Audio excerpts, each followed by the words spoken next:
அன்புக்குரிய சகோதரர்களே, ஆய்வு புலி அவர்களுடைய அடுத்த ஆய்வு என்ன அப்படின்னா, விவாதம்லாம் நீங்க நடத்துறீங்கல்ல, ஏதாவது ஒரு சலவி வந்திருக்காரா உங்க பக்கம் அப்படின்னு சொல்லிட்டு ரொம்ப ஆக்ரோஷமா ஏற்கிறாப்ல. அதாவது ஹதீஸ் மறுப்பு தவறு, திருமறை குர்ஆனுக்கு முரண்படக்கூடிய செய்திகளை ஏற்றுக்கொள்ள கூடாது என்று சொல்லி நீங்கள் சொல்லக்கூடிய இந்த கொள்கையின் பக்கம் ஏதாவது ஒரு சலவி வந்திருக்காரா?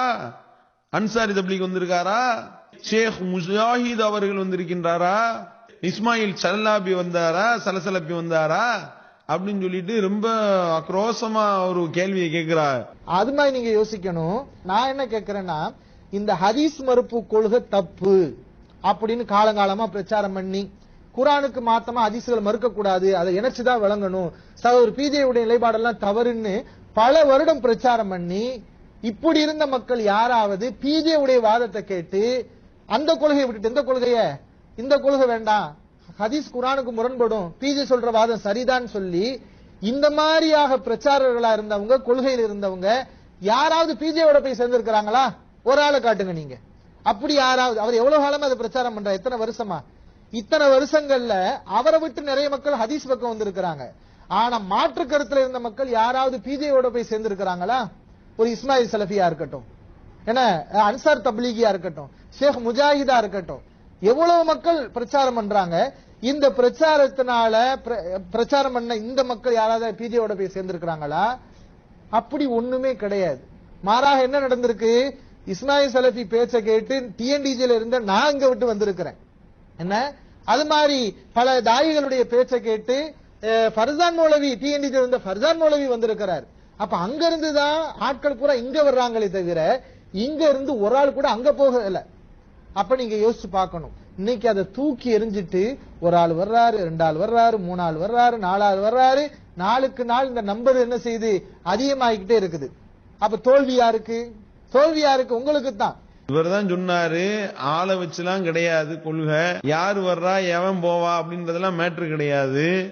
ஒரு கொள்கைக்காக யாரும் வரவும் செய்யலாம், கெட்ட கொள்கையை நோக்கி ஒருவர் போகவும் செய்யலாம். இதெல்லாம் வச்சு நம்ம முடிவெடுக்கலாமா? யாரு? இதே சலச்சலப்பி தான் கேட்டது. மற்ற மனிதர்களிடமிருந்து ஒருவர் வெளியேறினால் அவர் சத்திய கொள்கைக்காகவும் வெளியேறலாம், தவறான கொள்கைக்காகவும் வெளியேறலாம். நம்மை பொறுத்தவரை நம்மிடமிருந்து ஒருவர் வெளியேறிவிட்டால் இந்த வெளியேறுதலை மட்டும் வைத்து அவர் நேர்வழி பெற்றவர் என்றோ அவர் வழிகட்டவர் என்றோ தீர்க்கமாக நாம் சொல்ல முடியாது. ஒரு மனிதன் என்ன செய்யணும்? நம்மளை விட்டு ஒருவர் போய்விட்டால் அவர் என்ன சொல்லலாம்? குறைஞ்சபட்சம் என்ன சொல்லலாம்? அவர் சத்தியத்துக்காகவும் போயிருக்கலாம், நான் இருக்கக்கூடிய நிலைப்பாடு தவறாகவும் இருக்கலாம், நாங்கள் இருக்கக்கூடிய நிலைப்பாடு சரியானதாகவும் அவர் எடுத்திருக்கக்கூடிய நிலைப்பாடு தவறானதாகவும் இருக்கலாம். சரி, அவருக்கு ஏதோ ஒன்று விளங்கி கொண்டார், ஏன்னா அவர் விளங்குனது தவறா இருக்கலாம், அப்படிங்கிற மாதிரியான ஒரு நிலையை கூட வராம, சரி ஒரு ஆய்வுங்கிற அடிப்பில் ஒரு தப்பு கூட செஞ்சிருக்கலாம், நன்மையை எதிர்பார்த்து ஒரு தப்பு செஞ்சிருக்கலாம், குர்ஆன் ஹதீஸை பின்பற்றுவார் நினைத்துக் கொண்டு ஒரு தவறான முடிவு எடுத்திருக்கலாம். இதெல்லாம் வழிகேடருடைய செயல்பாடு. அப்ப இந்த கேள்வியை முதல்ல நீ இப்படி கேளு, இந்த மாதிரி கேளு, வந்திருக்காங்களா, அது தேவையில்லடா உனக்கு அப்படின்னு அவரே பதில் சொல்லணும். இந்த மாதிரியாக பிரச்சாரர்களா இருந்தவங்க, கொள்கையில் இருந்தவங்க யாராவது பிஜேயோட போய் சேர்ந்திருக்கிறாங்களா? ஒரு ஆளை காட்டுங்க நீங்க. அப்படி யாராவது, அவர் எவ்வளவு காலமா அதை பிரச்சாரம் பண்ற, எத்தனை வருஷமா? ஏன் ஆளு வர்றதா அளவுகோலு? ஒரு அறிவாளி பேசுவானா, இப்படி கேள்வி கேட்பானா? இந்த மாதிரியான ஒரு கூறுவாறு இல்லாமல் மூளை மழுங்கி போய் அந்த தோப்பை தூக்கி போட்டவனையும் டோட்டலா மூளை மழுங்கி போய் இவருடைய உளறலை பாத்தீங்களா இல்லையா? எப்படிப்பட்ட உளறல்! இந்த மாதிரி ஒரு கொள்கைவாதி கேட்பானா? கொள்கை வியாதி தான் கேட்பான். இப்படி இவர் வந்திருக்காரா, அவர் வந்திருக்காரா? அதுல இவங்களே மறுமையில் சில நபிமார்கள் வருவார்கள், அந்த நபி மட்டுமே எழுப்பப்படுவார், ஒரு ஆள் மட்டும். இஸ்லாத்துடைய ஆரம்பத்துல இஸ்லாத்துக்கு வந்தவங்க கூட்டம் கூட்டமா வந்தாங்களா? கூட்டம் கூட்டமா உடனே எங்கிட்ட கூட்டம் இருக்கு, கூட்டம் இருக்கு, கூட்டத்தை வச்சு என்னங்க செய்ய முடியும்?